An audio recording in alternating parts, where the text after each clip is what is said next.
Hello everyone, welcome to my YouTube channel Vanijya Guru. आज हम करेंगे यूनिट 2 अकाउंटिंग एंड ऑडिटिंग से important topic amalgamation and merger. So let's start. तो सबसे पहले अंडरस्टैंड करते हैं basic meaning of amalgamation and merger. तो यूजुअली इन दोनों टर्म्स को ना हम एक ही जैसा समझते हैं कि मर्जर और अमेलगमेशन एक ही होता है, बट अकाउंटिंग टर्म्स में ये दोनों ही टर्म्स अलग अलग होती हैं।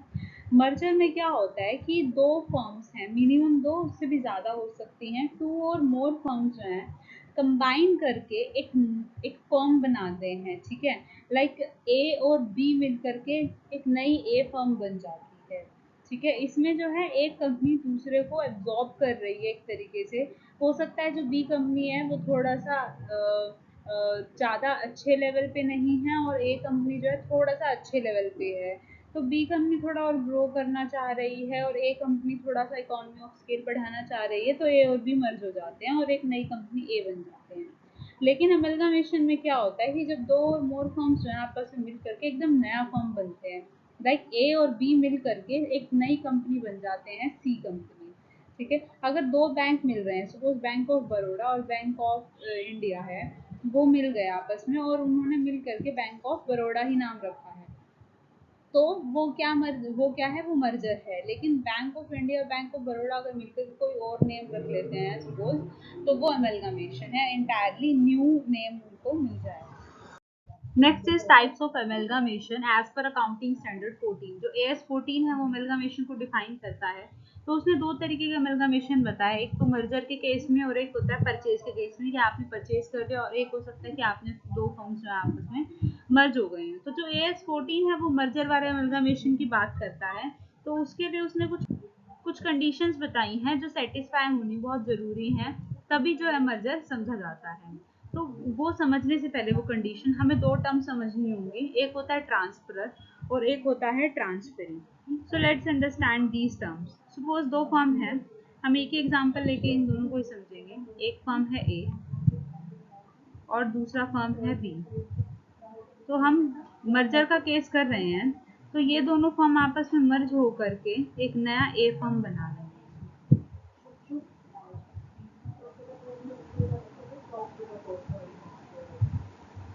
ये दोनों आपस में मिल करके एक नया फर्म बना रहे हैं, ए डैश इसका नाम है।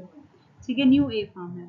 तो अब आपको समझना होगा कि यहाँ पे ए टर्म जो है, ए वाली फर्म जो है वो मर्ज हो रही है बी में। बेसिकली बी फर्म जो है खुद को ट्रांसफर कर रही है ए में। तो अब जो बी फर्म है वो एक तरीके से अपनी आइडेंटिटी खो रही है। तो जो ये बी टर्म, जो ये बी वाली फर्म है, ये फर्म कौन सी हुई, ट्रांसफरर, और जो ए फर्म है वो कौन सी हुई, ट्रांसफरी कंपनी। ये हुई ट्रांसफरी कंपनी। तो हमें ये वर्ड समझना होगा कि ट्रांसफर कंपनी कौन सी है, जो खुद को ट्रांसफर कर रही है किसी और कंपनी में। तो उसके लिए अब हम बेसिक कंडीशन समझते हैं कि जितने भी एसेट और लाइबिलिटीज हैं ट्रांसफर कंपनी, इस एग्जांपल के हिसाब से जो बी कंपनी है उसके जितने भी एसेट्स हैं, जितने भी लाइबिलिटीज हैं, अब वो किसके एसेट और लाइबिलिटीज बन गए, ट्रांसफरी कंपनी यानी कि ए कंपनी, क्योंकि उसने खुद को मर्ज कर लिया है किसमें, ए कंपनी में। तो ये जो है सबसे पहली कंडीशन है कि बी कंपनी के जो ट्रांसफर कंपनी के assets and liabilities transferee company के एसेट्स एंड लायबिलिटीज बन जाएंगे। दूसरा कंडीशन है कि जो शेयर होल्डर्स हैं at least 90% of the face value, कौन से, 90% ऑफ द फेस वैल्यू। तो जो 90% है इक्विटी शेयर्स की फेस वैल्यू, उतने शेयर होल्डर तो कम से कम जो है ट्रांसफर कंपनी के किस में ट्रांसफर होंगे, ट्रांसफरी कंपनी, यानी कि बी कंपनी के 90% वैल्यू के शेयर होल्डर सब किसके हो जाएंगे, ट्रांसफरी कंपनी के। The consideration is discharge by the transferee company Holi by the issue of equity shares only, however cash can be paid in respect of any fraction of share. तो ये कह रहे हैं कि जो ए कंपनी है, अब क्योंकि बी कंपनी जो है खुद के शेयर्स ट्रांसफर कर रही है, तो अब ए कंपनी क्योंकि एक तरीके से उसने उसको ले लिया है, अपने अंदर टेक ओवर कर लिया है, तो ए कंपनी अब बदले में कुछ कंसिडरेशन देगी उसे। तो जो ट्रांसफरी कंपनी है वो बी कंपनी को जो भी पेमेंट करेगी वो कैसे करेगी, by the issue of equity shares only, सिर्फ और सिर्फ इक्विटी शेयर्स इशू करके ही कर सकती है, और कैश में सिर्फ तब करेगी जब शेयर्स कैसे होंगे, फ्रैक्शन में होंगे। तो फ्रैक्शन ऑफ शेयर क्या होता है कि जिनके लिए आप कैश देने को जा रहे हो, वैसे तो सब आप इशू करोगे इक्विटी शेयर्स पे, but cash fraction of share के लिए मतलब एक कंप्लीट शेयर भी नहीं है, उसको कुछ पोर्शन है, तो आप उसके लिए कैश दे सकते हो क्योंकि वो एक कंप्लीट शेयर वहाँ पर नहीं बन रहा है। नेक्स्ट है business of the transferor company which is B is intended to be carried on by the transfer company, यानी कि बी कंपनी के अब जो भी बिजनेस है वो उसे कौन कैरी करेगा, उसे कैरी ऑन पे करेगा, यानी कि ट्रांसफर कंपनी उसे कैरी ऑन करेगा। No adjustment is intended to be made to the book value of the assets and liabilities of the transfer company when they are incorporated in the financial statements of the transfer company except to ensure uniformity of the accounting policy। कह रहे हैं कि कोई भी adjustment जो है आप नहीं करोगे बुक वैल्यू में एसेट्स और लाइबिलिटीज के, किसके, ट्रांसफर करोगे, यानी ये जो बी कंपनी है उसके जितने भी एसेट और वैल्यूज हैं, एसेट्स की बुक वैल्यू है, लाइबिलिटीज की जो भी बुक वैल्यू है, उसमें कुछ भी एडजस्टमेंट नहीं की जाएगी जब भी उनके फाइनेंशियल स्टेटमेंट्स प्रिपेयर किए जाएंगे ट्रांसफर कंपनी के द्वारा, तो उसमें कुछ भी सच एडजस्टमेंट्स नहीं किए जाएंगे। तो ये सारे जो हैं कुछ कंडीशन है जो सेटिस्फाई होनी चाहिए, तभी जो अमलगामिशन का नेचर फर्दर माना जाता है। तो हमने पिछले कुछ कंडीशन में एक थर्ड पॉइंट पढ़ा था जिसमें कंसिडरेशन के बारे में हमने बात करी कि ए कंपनी जो है बी कंपनी को कंसिडरेशन देगी क्योंकि वो मर्ज हो रही है बी, उसमें बदले में उसे शेयर्स के बदले वो क्या देगी, शेयर्स देगी और या फिर कैश देगी फॉर फ्रैक्शन। जो कंसिडरेशन अमलगामेशन में दिया जाता है उसको पे करने के अलग अलग मेथड होते हैं। फर्स्ट मेथड है लमसम मेथड। लमसम का मतलब है कि जो यहाँ पर एक ही बारी में कंपनी जो है फुल अमाउंट जो है सामने वाली कंपनी को दे देगी। जैसे 20 लाख में परचेज करा है अगर बिजनेस, तो पूरे के पूरे 20 लाख एक बारी में दे देगी। नेट वर्थ और नेट एसेट मेथड क्या कहता है, in this method the value of various assets taken over by the purchasing company. जो परचेजिंग कंपनी है यानी कि ए कंपनी जो थी हमारे एग्जाम्पल के हिसाब से, तो जो ए कंपनी है वो सारे एसेट्स ले लेगी, वो सब ऐड हो जाएंगे और जितने भी लाइबिलिटीज हैं वो सारे रिड्यूस कर दिए जाएंगे। परचेजिंग कंपनी ये सब एसेट्स को ऐड कर लेगी अपने, लास्ट भी लाइबिलिटीज को माइनस कर देगी ताकि प्रॉपर परचेज कंसिडरेशन निकाला जा सके, यानी कि जितने भी एसेट्स हैं लाइबिलिटीज उसमें माइनस हो जाएंगे और उसके बाद जो बैलेंस बचेगा उनके लिए वो एग्री करेगी कि वो उनको पे करेगी। और जो वेंडर कंपनी है यानी कि बी, तो वो जो है अपनी बुक वैल्यू की बजाय इस पर एग्री करती है ज़्यादातर। तो जो वैल्यूज है एसेट्स एंड लाइबिलिटीज की वो होंगी जो परचेजिंग कंपनी और वेंडर कंपनी के बीच में एग्री की जाएगी, ना कि बुक वैल्यू जो लिखी हुई है। ठीक है, उनकी ऐसा नहीं है कि एसेट्स और लाइबिलिटीज की आप बुक वैल्यू ही कंसिडर करोगे जो बुक्स में आपने अकाउंट्स में लिखी हुई है, आप वही वैल्यू कंसिडर करोगे जो दोनों के बीच में डिसाइड की जाएगी म्यूचुअली, और एसेट्स में से लाइबिलिटीज को आप माइनस करके नेट वर्थ या नेट एसेट निकाल करके कंसिडरेशन पे करेंगे। Next method is net payment method. ये एक एग्रीमेंट होता है सेलिंग कंपनी और purchasing company. Selling company is B, purchasing company is A. जो स्पेसिफाई करेंगे कि कितना अमाउंट जो है हमें सेलिंग कंपनी के शेयर होल्डर्स को पे करना है, यानी कि जो बी कंपनी है जो खुद को बेच रही है उस कंपनी के शेयर होल्डर्स को हमें कितना अमाउंट देना है वो कैसे डिसाइड किया जाएगा, उन दोनों के बीच में म्यूचुअल एग्रीमेंट से अगर आप डिसाइड करते हैं। कैश में भी हो सकता है, शेयर्स में हो सकता है, डिबेंचर में भी आप उनको पेमेंट कर सकते हैं, किसी भी फॉर्म में आप पेमेंट कर सकते हो। तो नेट पेमेंट मेथड है ये। Next is intrinsic value method या फिर शेयर एक्सचेंज मेथड। मतलब कि आप उन्हें बदले में क्या दे रहे हो, शेयर्स दे रहे हो। ठीक है, जो ट्रांसफरी कंपनी है वो ट्रांसफर कंपनी के शेयर होल्डर्स को क्या दे रही है, शेयर्स दे रही है, लेकिन किस बेसिस पे, इंट्रिंसिक वैल्यू मेथड पे। कैसे निकलेगा, हमने सेकंड मेथड करा था net asset method, assets minus liabilities करके। तो अगर उसमें जो भी वैल्यू आई, सपोज उसमें वैल्यू आ गई 10 लाख, तो आप उसको क्या किससे डिवाइड करोगे, एक शेयर की जो वैल्यू होगी ट्रांसफरी कंपनी के। ठीक है, यानी कि ए कंपनी जो हमारी ए कंपनी है उसकी एक शेयर की वैल्यू अगर 100 रुपये है, तो आपने उसे 10 लाख वाले वैल्यू से नेट एसेट मेथड से जो लिखी थी उससे उसको डिवाइड कर दिया, तो आपके उसके बाद जो है टोटल नंबर ऑफ शेयर्स जो है रिसीव्ड आ जाएंगे by the share holder of the transfer company को कितने शेयर मिलेंगे।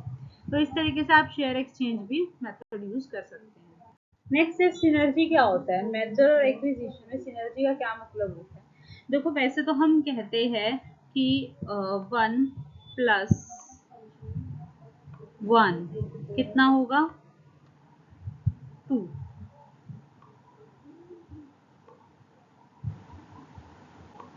लेकिन सिनर्जी कहता है कि जब आप मर्ज हो जाते हो ना, दो कंपनी या तीन कंपनी जब आपस में मर्ज जाती हैं, एक्विजिशन हो जाता है, तो 1+1 क्या बन जाता है, 11 हो जाता है। ठीक है। 11 कैसे हो जाता है कि मतलब कि यहाँ पर जो है आपकी वैल्यू इंक्रीज हो जाती है, आपको ना एक सिनर्जी मिल जाती है, आपकी इम्पोर्टेंस बढ़ जाती है। एक मर्जर के बाद की जो वैल्यू होती है वो ज़्यादा होती है, क्योंकि दो फर्म आपस में मिल चुकी हैं, तो अब जो है उनकी वैल्यू ज़्यादा है। पोस्ट मर्जर वैल्यू में से आप जब प्री मर्जर वैल्यू माइनस करते हो कंपनीज की, तो सिनर्जी गेन निकलता है कि आपने मर्जर के बाद जो है कितना गेन अर्न किया, that is synergy. Next is types of merger. So first type is horizontal merger and second is vertical merger. क्या difference होता है इन दोनों type of merger में? जो horizontal merger होता है, जैसे एक industry है, suppose textile industry is there and it has two companies, ठीक है, और वो दोनों companies जो हैं आपस में compete कर रहे हैं, they are working at the same level, एक दूसरे की competitor firm है, दोनों ही एक ही इंडस्ट्री में काम कर रहे हैं, एक ही लेवल पर पहुंच चुके हैं। तो जब वो आपस में मिल जाते हैं इकोनॉमीज ऑफ स्केल अचीव करने के लिए, ताकि कंपटीशन खत्म हो जाए और आपस में मिलकर वो और अच्छा काम कर सकें, तब वो आपस में जब मर्ज होते हैं, that is called horizontal merger. What is vertical merger? आप इंडस्ट्री तो आपकी सेम है अभी भी, if you are working in the textile industry suppose, तो that industry is same, but आपका जो लेवल है बिजनेस का वो अलग अलग स्टेजेस पे है। एक कंपनी थोड़े अच्छे लेवल पे काम कर रही है और दूसरे थोड़े कम लेवल पर है अभी। तो जब ऐसे दो कंपनीज का मर्जर होता है तो वो वर्टिकल मर्जर कहलाता है, क्योंकि आप जो है सेम इंडस्ट्री में काम कर रहे हैं बट आपके स्टेजेस अलग अलग है। हॉरिजॉन्टल मर्जर में same industry and same level रहता है, ठीक है। Next is conglomerate merger. Conglomerate merger होता है कि इंडस्ट्रीज जो हैं अलग अलग हैं, लाइक एक इंडस्ट्री है टेक्सटाइल की और एक है ऑटोमोबाइल्स की, तो बिल्कुल अलग अलग इंडस्ट्री है, कोई रिलेशन नहीं है आपस में। तो जब दो अनरिलेटेड कंपनीज या दो अनरिलेटेड फर्म्स अलग अलग इंडस्ट्री से हैं, अलग अलग लेवल पे काम कर रहे हैं और वो आपस में मर्ज हो जाते हैं, ठीक है, एक अनरिलेटेड एग्जिस्टिंग लाइन को आपस में जोड़ने के लिए, अपने बिजनेस के एक्सपेंशन के लिए काम किया जाता है। यहाँ पर आप इकोनॉमीज ऑफ स्केल अचीव नहीं करते हैं, यहाँ पर जो मोटिव होता है वो कंपनी का एक्सपेंशन होता है, that is conglomerate merger. Next is reverse merger. Reverse merger में क्या होता है, वैसे तो यूजुअली ये होता है कि दो फर्म थोड़े अच्छे सेम लेवल पे रहती हैं तब वो मर्ज करती हैं, बट रिवर्स मर्जर में ऐसा नहीं होता।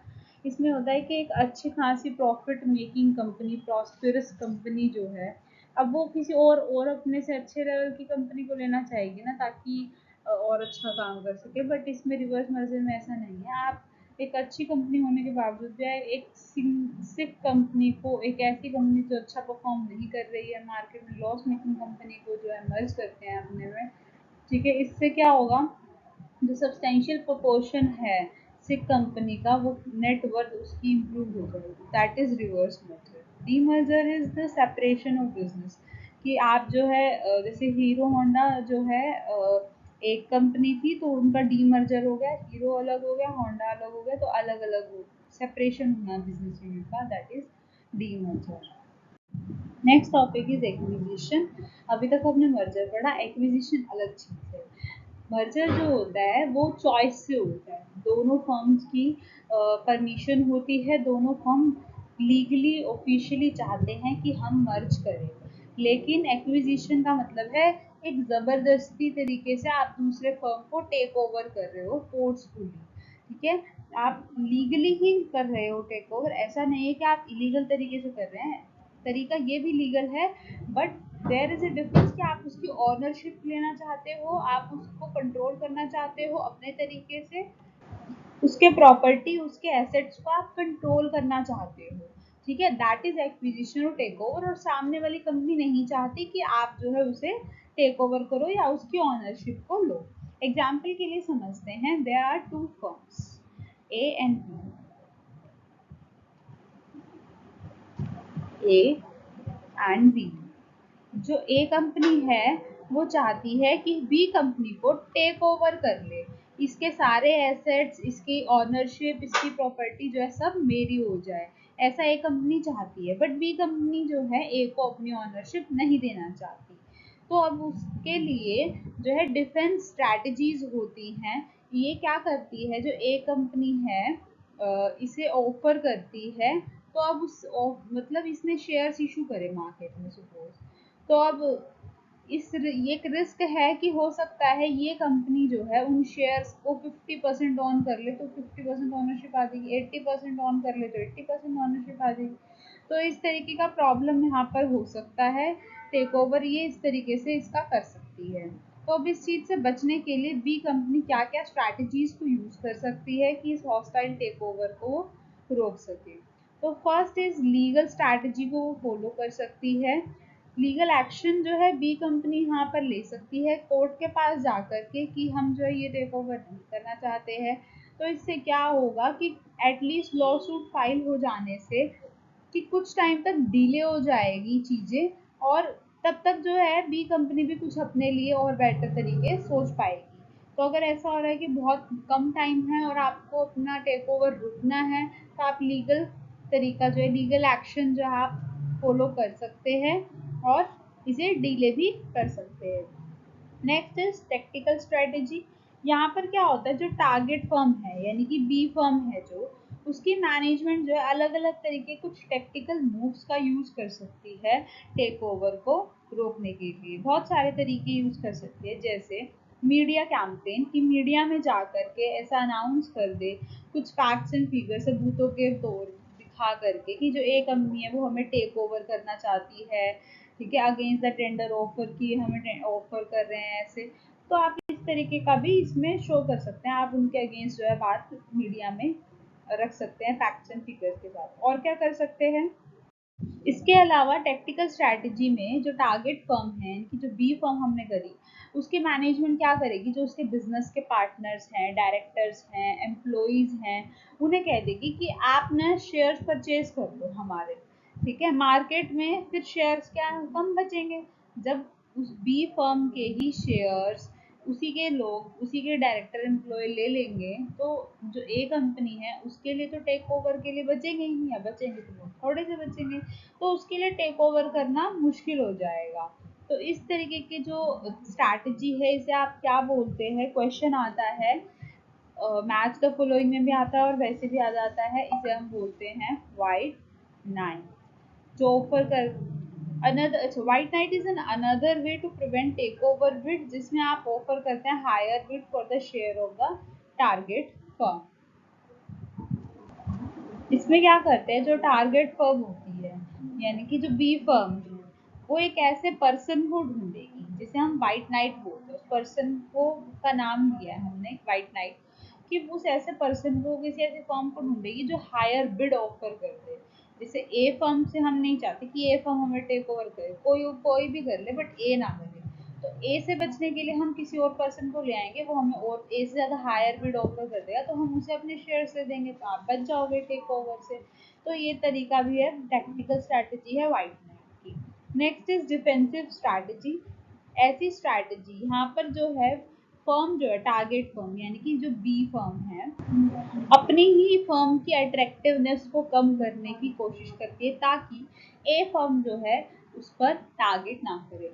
कोई फर्म किसी को टेक ओवर क्यों करना चाहेगी, क्योंकि वो अच्छा काम कर रही होगी इसीलिए। तो अगर बी फर्म जो है वो अच्छी ना दिखे तो ए फर्म जो है उसे टारगेट नहीं करेगी, तो वो अपने जो है एसेट्स को प्रीशियस एसेट जो बहुत इंपॉर्टेंट जिसकी वजह से बी फर्म जो है बहुत अच्छी लग रही थी, अट्रैक्टिव लग रही थी, उसको सेल कर देगी या मोर्टगेज कर देगी या लीज पे कर देगी या कुछ सेल कर देगी।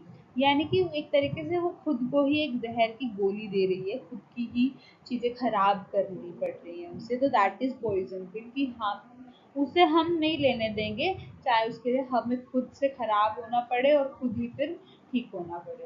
तो ऐसी स्ट्रैटेजी यूजली थ्योरेटिकल है, ये कंसीडर नहीं की जाती प्रैक्टिकली, कोई भी अपने एसेट्स को ऐसे नहीं प्रीशियस एसेट्स को ऐसे सेल नहीं करता है।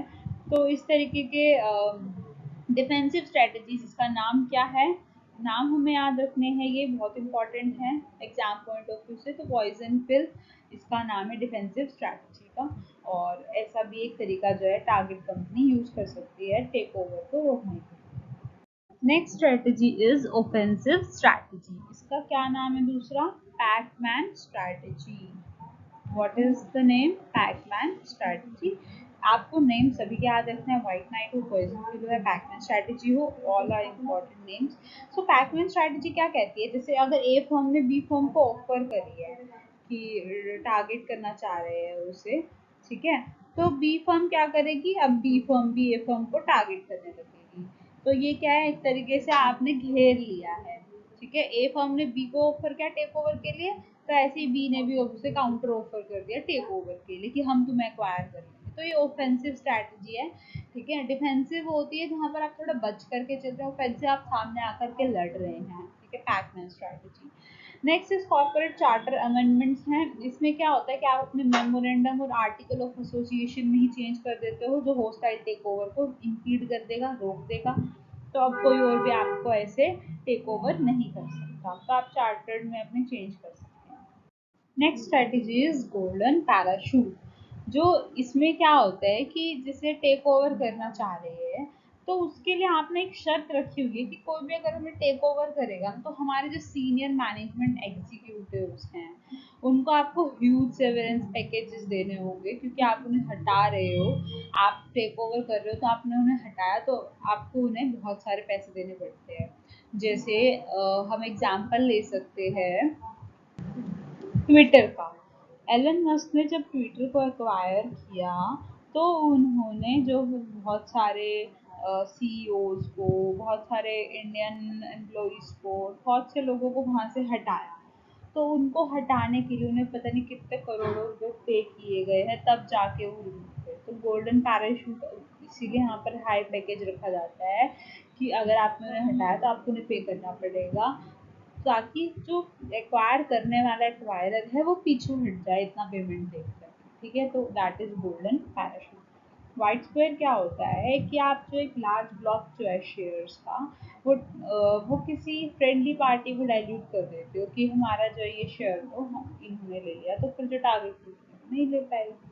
बट ये वाइट स्क्वायर जो वाइट नाइट जैसा लगता है, बट ऐसा नहीं है। जो वाइट नाइट है वहाँ पर एक काउंटर ऑफर रहता है, एक इंश्योर करते हैं कि हम एक फ्रेंडली टेक ओवर करवा देते हैं। लेकिन वाइट स्क्वायर जो है is not interested in acquiring control, फिर टारगेट फर्म का जो कंट्रोल नहीं जाता, वो बस एक दिखाते हैं कि हमारा ब्लॉक ऑफ शेयर जो है डाइल्यूट करती है इसके, बट एज इट इज नहीं होता। सो थैंक यू, आप यहाँ तक आए, आपने हमारी वीडियो देखा है, यहाँ तक मर्जर एंड एक्विजिशन का एक टॉपिक यहाँ पे कंप्लीट होता है। आई होप आपको समझ में आया होगा, and if you like this video then please subscribe our channel. Thank you.